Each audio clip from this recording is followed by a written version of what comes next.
Hello दोस्तों, आपका स्वागत है आपके अपने चैनल स्टडी इन प्रोग्रेस पे। जैसा कि हम रीजनिंग पढ़ रहे थे, रीजनिंग में हमारा चल रहा था वर्बल रीजनिंग। आज वर्बल रीजनिंग का लास्ट चैप्टर है कथन एवं तर्क, स्टेटमेंट आर्ग्यूमेंट। इससे पहले हमने वर्बल रीजनिंग के यानी भाषिक तर्क शक्ति के सारे चैप्टर बहुत ही अच्छे से कर लिए हैं। अगर आपने ये नहीं देखा है तो देख लेना, चैनल की प्लेलिस्ट में मिल जाएगा ऑल रीजनिंग चैप्टर के नाम से।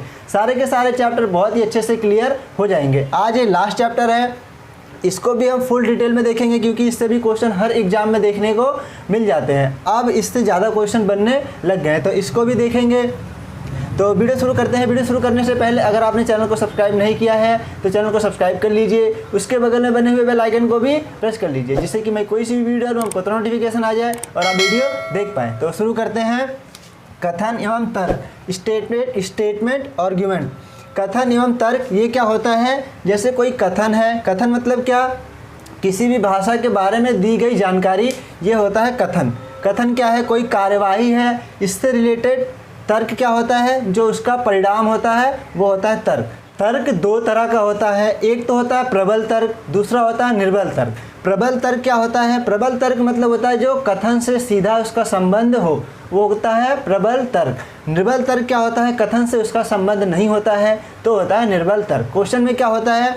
क्वेश्चन में एक कथन होता है, उसके 2 या 3 तर्क दिए होते हैं, उनमें से हमें बताना होता है कि इसका प्रबल तर्क कौन सा है। तो हम देखते हैं कुछ महत्वपूर्ण तथ्य हैं जिसके बेस पे हम प्रबल तर्क को ढूंढते हैं, प्रबल तर्क को उसमें से फाइंड करते हैं। क्या है? तर्क के महत्वपूर्ण तथ्य, यानी तर्क को जो हमें पहचानना है कि प्रबल तर्क है या निर्बल तर्क, उसके लिए महत्वपूर्ण तथ्य है। इनके ये कीवर्ड है एक तरह से, इनके बेस पे ही हम क्वेश्चन को करेंगे। तो देखते हैं। पहला क्या है? वास्तविक जीवन से जोड़कर देखना है। जो भी तर्क दिया होगा उस तर्क को क्या करना है? हमें वास्तविक जीवन से यानी रियल लाइफ से जोड़ के उसे देखना है, रिलेट करके देखना है।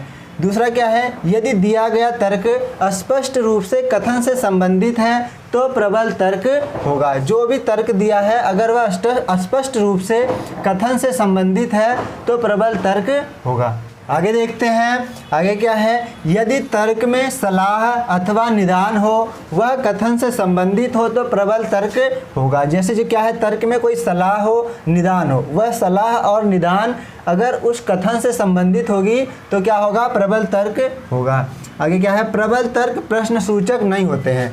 अगर तर्क में जो तर्क दिया हुआ है अगर उसमें प्रश्न सूचक आ गया तो निर्बल होता है, यानी वो तर्क क्या होगा? निर्बल होगा। इसका मतलब प्रबल तर्क प्रश्न सूचक नहीं होते हैं।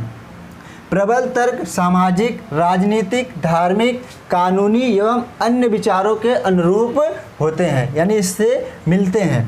प्रबल तर्क वैज्ञानिक तथ्यों पर आधारित हैं, यानी प्रबल तर्क वैज्ञानिक तथ्यों पर आधारित एवं स्पष्ट अर्थ देने वाले होते हैं, स्पष्ट अर्थ देने वाले होते हैं। जबकि निर्बल तर्क जो होता है तत्वविहीन व अस्पष्ट यानी अस्पष्ट होते हैं। क्या होते हैं? अस्पष्ट नहीं होते हैं जो निर्बल तर्क होते हैं। आगे देखते हैं। आगे क्या है? देश के हित में दिया गया तर्क, यानी देश के हित में दिया गया तर्क या जनहित में दिया गया तर्क प्रबल होता है। ये उसमें भी था, पूर्वधारणाओं में भी था यही, कथन और निष्कर्ष में भी यही था। प्रबल तर्क में यानी प्रबल तर्क तुलनात्मक नहीं होते हैं तथा ऐसे तर्क में प्रश्न की पुनरावृत्ति नहीं होती। अगर पुनरावृत्ति हो जाए यानी रिपीट हो जाए तो निर्बल तर्क हो जाएगा। यदि तर्क में एकमात्र, ये सब क्या है? नेगेटिव है। यदि तर्क में एकमात्र केवल वाले तर्क हो तो वह प्रबल तर्क नहीं होगा। क्या? एकमात्र और केवल है तो प्रबल तर्क नहीं होगा। यदि तर्क किसी व्यक्ति का अनुमान है, यदि तर्क किसी व्यक्ति का अनुमान है तो प्रबल तर्क नहीं होगा, चाहे वह व्यक्ति कितना ही महान क्यों ना हो। यदि तर्क किसी दूसरे की नकल है, यदि तर्क में क्या है? किसी दूसरे की नकल है तो प्रबल तर्क नहीं होगा। आगे कथन का दोहराव तर्क में प्रबल नहीं होता है। अगर कथन का क्या हो? रिपीट हो जाए, जो कथन में दे रखा है वही तर्क में आ जाए तो क्या होगा? प्रबल तर्क नहीं होगा। तर्क में द्विअर्थी अस्पष्ट कल्पना निर्बल तर्क होता है। द्विअर्थी यानी 2 अर्थ वाले, अस्पष्ट जो स्पष्ट ना हो, कल्पना, ये सब क्या है? निर्बल तर्क होते हैं।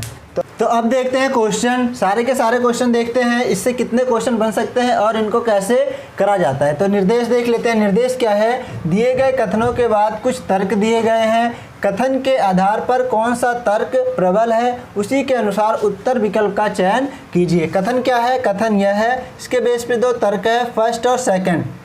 उत्तर कैसे देना है, उत्तर ऐसे देना है, ये क्या है, केवल तर्क फर्स्ट प्रबल है, यानी कि केवल तर्क फर्स्ट प्रबल है तो उत्तर ए, बी है यानी केवल सेकंड है तो बी, ना तो पहला ना ही दूसरा तो सी, और अगर दोनों है प्रबल तो हो जाएगा डी। ऐसे हमें आंसर इसका देना है। तो अब देखते हैं कथन क्या है, कथन को पढ़ते हैं। सबसे पहले कथन को पढ़ते हैं, उसके बाद फिर तर्क को देखते हैं। तो कथन क्या है, क्या विद्यालय में शिक्षा के लिए सभी को आर्थिक सहायता देनी चाहिए।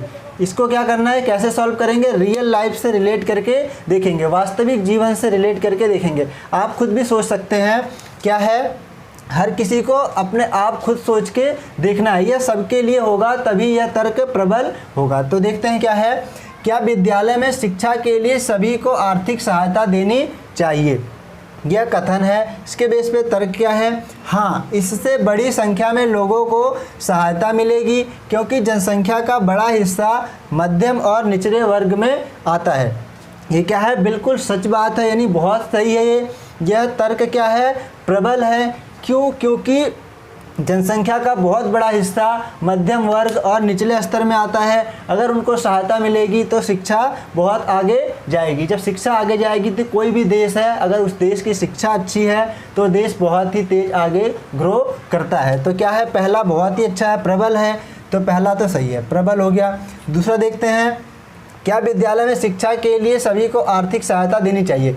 जब हम तर्क को देखते हैं तो क्या है, अगर हमने दूसरा देख रहे हैं तो हम पहले को नहीं देखेंगे, तो दूसरे को ही देखेंगे। अगर दूसरा देख रहे हैं, मतलब पहला देख रहे हैं तो दूसरे को नहीं देखेंगे। अब हम दूसरा देख रहे हैं तो क्या है, क्या विद्यालय में शिक्षा के लिए सभी को आर्थिक सहायता देनी चाहिए, नहीं, इससे नगद से निर्बद्ध राजकोष पर बड़ा बोझ पड़ेगा। यह बिल्कुल गलत है।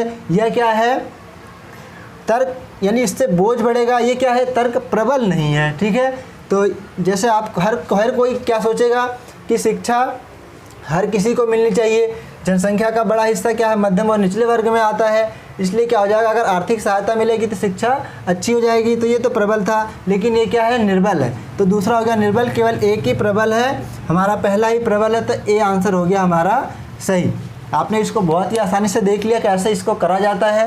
तो अब नेक्स्ट क्वेश्चन देखते हैं। अब सारे के सारे क्वेश्चन आपको स्क्रीन पे दिखेंगे, जिसमें पहला क्वेश्चन आपको स्क्रीन पे दिख रहा होगा। क्या है इसमें, क्या न्यायपालिका और पुलिस में त्वरित सुधार करने चाहिए।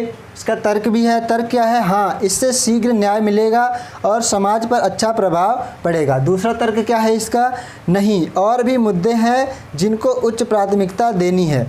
तो पहला तर्क देखते हैं। पहला तर्क क्या है, हाँ, इससे शीघ्र न्याय मिलेगा और समाज पर अच्छा प्रभाव पड़ेगा।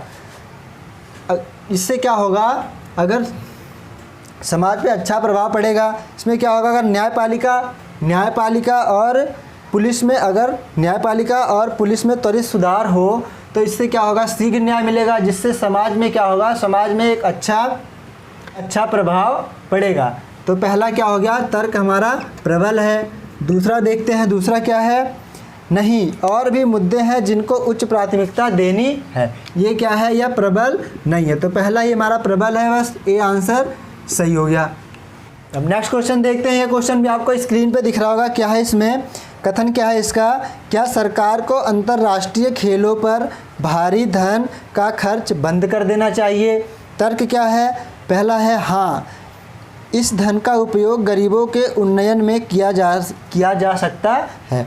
दूसरा क्या है, नहीं, खिलाड़ी इससे कुंठित हो जाएंगे और उन्हें अंतर्राष्ट्रीय एक्सपोजर नहीं मिलेगा। तो पहला तर्क देखते हैं। पहला क्या था, कथन क्या देखते हैं। कथन क्या है, क्या सरकार को अंतर्राष्ट्रीय खेलों पर भारी धन का खर्च बंद कर देना चाहिए। इसका पहला तर्क देखते हैं। सबसे पहला तर्क क्या है, हाँ, इस धन का उपयोग गरीबों के उन्नयन में किया जा सकता है। गरीबों का उन्नयन में और भी तरीके हैं, गरीबों के उत्थान के लिए और भी तरीके हैं, इससे ही गरीबी दूर नहीं हो सकती है। तो पहला क्या है, पहला प्रबल नहीं है। दूसरा क्या है, नहीं, खिलाड़ी इससे कुंठित हो जाएंगे और उन्हें अंतर्राष्ट्रीय एक्सपोजर नहीं मिलेगा। तो दूसरा क्या है, दूसरा प्रबल है, अगर गरीबों के उन्नयन में किया जा सकता है। अगर गरीबों के उन्नयन में वो पैसा ना लगाएं तो भी कोई बात नहीं, गरीबी दूर करने के और भी तरीके हैं। लेकिन अगर खिलाड़ियों पे बंद कर दिया तो वो कुंठित हो जाएंगे, तो उनका एक्सपोजर नहीं हो पाएगा। तो दूसरा पूरा प्रबल है, दूसरा सही है। तो हमारा क्या सही हो जाएगा, बी ऑप्शन हो जाएगा सही। अब नेक्स्ट क्वेश्चन देखते हैं। क्वेश्चन भी आपको स्क्रीन पे दिख रहा होगा। इसमें क्या है, इसमें एक कथन है, उसके तर्क क्या है, 3। अब इनमें से हमें बताना है कि कौन सा सही है। इसका ऑप्शन है केवल तर्क फर्स्ट है तो ए, केवल सेकंड है तो बी, केवल थर्ड है तो सी, और फर्स्ट यानी सेकंड और थर्ड है तो डी। कथन क्या है इसका, कथन है क्या भारत के प्रत्येक परिवार में, कथन क्या है, क्या भारत के प्रत्येक परिवार से कम एक सदस्य को सरकारी नौकरी दी जानी चाहिए। तर्क क्या है इसके, तर्क है पहला हाँ, भारत में गरीबी उन्मूलन का यही तरीका है। दूसरा तर्क क्या है, हाँ, इससे अल्प सुविधा प्राप्त वर्ग की आर्थिक स्थिति में काफ़ी ज़्यादा सुधार आएगा। तीसरा तर्क क्या है, नहीं, बहुत से परिवारों की आय वैसी ही काफ़ी ज़्यादा है, इसलिए ऐसे परिवारों को ऐसी योजना के दायरे से बाहर रखा जाना चाहिए। तो सबसे पहले तर्क फर्स्ट को देखते हैं। कथन क्या था, क्या भारत के प्रत्येक परिवार से कम एक सदस्य को सरकारी नौकरी दी जानी चाहिए। तर्क है हाँ, भारत में गरीबी उन्मूलन का यही तरीका है। गरीबी उन्मूलन का यही तरीका नहीं है, गरीबी उन्मूलन के और भी बहुत से तरीके हैं। तो पहला क्या है हमारा, पहला प्रबल नहीं है। दूसरा देखते हैं, दूसरा क्या है, दूसरा क्या है, हाँ, इससे अल्प सुविधा प्राप्त वर्ग की आर्थिक स्थिति में काफ़ी ज़्यादा सुधार आएगा। यह क्या है, यह प्रबल है। इससे क्या होगा, जो अल्प सुविधा वाले हैं उनको क्या होगा, उनकी आर्थिक स्थिति थोड़ी अच्छी हो जाएगी। तो दूसरा क्या है, प्रबल है। तीसरा देखते हैं, तीसरा क्या है, नहीं, बहुत से परिवारों की आय वैसे ही काफ़ी ज़्यादा है, इसलिए ऐसे परिवारों को ऐसी योजना के दायरे से बाहर रखा जाना चाहिए। तो तीसरा भी क्या है, तीसरा भी प्रबल है। तो क्या हो गया, यानी सेकंड और थर्ड यानी हमारा सही हो गए।